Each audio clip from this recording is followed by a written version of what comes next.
Сәлем достар, қалайсыздар? Бүгін мен сіздерге дәл мынандай өте қызықты тендер жайлы айтып бергім келіп тұр. Танысыңыздар, бұл менің шәкіртім Тұрлан. Бұл тендерді негізі Тұрлан ұтып алмаған. Просто осы оқиға, осы тендер жайлы оқиғаны мен сіздерге айтып беруіме осы Тұрлан себепші болып жатыр. Тұрлан Шымкенттегі офлайн оқытқан менің шәкірттерімнің бірі. Сабақтан кейін Ареке кешке қарай бір уақыт болса, сізді бір балық қалып барайын. Сол жерде отырып әңгімелесіп, кішкене тамақ жеп, шай ішіп қайтайық дегеннен кейін, жарайды онда деп, кешке бір уақытын келісіп, сонымен балыққа шығып қайтайық деп шығып қайтқанбыз. Оказывается, ол мені Сарыағаштағы бір балық істейтін кафеге шақырған екен. Сонымен аяқ астынан Сарыағашқа кетіп қалдық. Енді осы Сарыағашқа жеткенге дейін Лейла ханымның ұтып алған тендері жайлы мен сіздерге айтып берейін.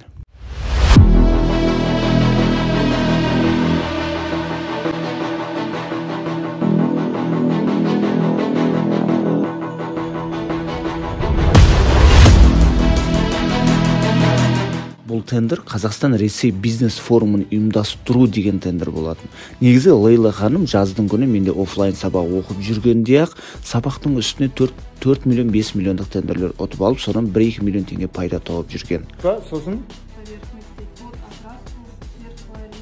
ал бұндай іс-шараның тендеріне ол кісі бірінші рет қатысып тұр екен.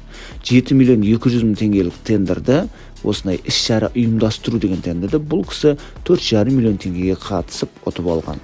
Енді бұл кісіде мынандай проблема. Заказчик техникалық сипаттамадағы жазылғандай емес, одан да жақсы, одан да мықты жерден сол іс-шараны ұйымдастырасың деп шарт қойып тұр. Ол қай жер? Ол Риксистің ішінде ұйымдастырасың деген. Ал негізінде техникалық сипаттамада Риксистің ішінде деп жазылмаған. Мінекей осы жерде проблема болды. Мен ол кісіге барлығын өзім түсіндіріп айтып бердім, қалай істеу керек екенін. Содан кейін барып заказчикпен сөйлесіп, заказчикпен барлығын келісіп, ешқандай да бір тиын қалтасынан ақша шығармай осы іс-шараны ұйымдастырып өздері жауып тастады. Және Лейла ханым бұның үстінен бір 100 мың теңгедей таза пайда тапты. Өзінің қалтасына ешқандай ақша шыққан жоқ, және өзі сол іс-шараға барып ұйымдастырған да жоқ. Просто заказчикке тапсырды, заказчик барлығын орындады.